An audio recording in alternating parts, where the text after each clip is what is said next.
Hey everyone, it's Raj from 3CB. Manchester United were defeated 4-0 versus Brentford in new manager Erik Ten Hag's second game in a frankly embarrassing manner. Ten Hag clearly took note with the fact that United in total were outrun by roughly 13.8 kilometers over the course of a game, and he canceled the next day's rest and made the players come in for a running session to make up the difference. There's been a lot of talk about how risky that move is. So let's go through some of the key risks and also why he might have done it. The first risk is clearly physical overload.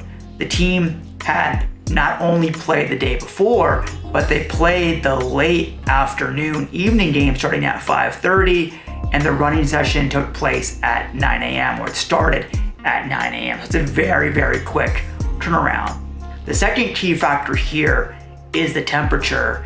At kickoff, it was nearly 35 degrees Celsius or in the high 90s Fahrenheit, and playing in those warmer temperatures, especially for players who are not quite used to it, as many players in the Premier League are not, it can take a lot more out of you just because your body now has to exert extra energy on keeping itself cool.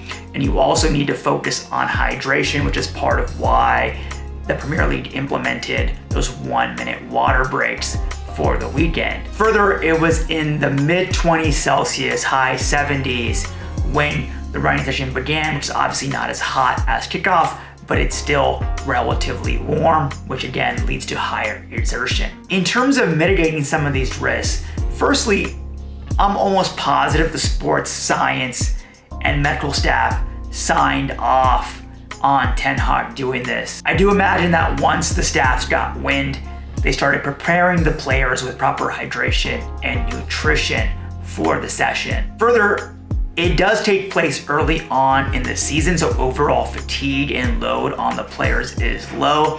But even with that, there were a couple players who were reportedly excused due to potentially being in that overload area or having injuries. Last but not least, the players would be closely monitored during that running session so they don't risk going into some of those high exertion areas and risking themselves further. Now, all in all, this was clearly a new manager in Ten Hag trying to stamp his authority and implement some accountability and discipline into his players.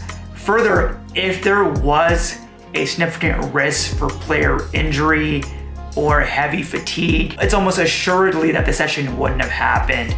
Ten Hag, of course, wants to make that accountability aspect key, but he's also not an idiot. He knows that he needs these players to still be relatively healthy and fit moving forward. That being said, extra running, especially in heat, does add more load and cumulative effects, and it could potentially lead to more injury risk, not during the session itself, potentially down the line as your margins for injury get thinner. To account for that, the sports science and performance teams may then decrease subsequent sessions to account for that and level it all out. This is another case in point example of how elite football is so often about navigating that risk-reward tightrope.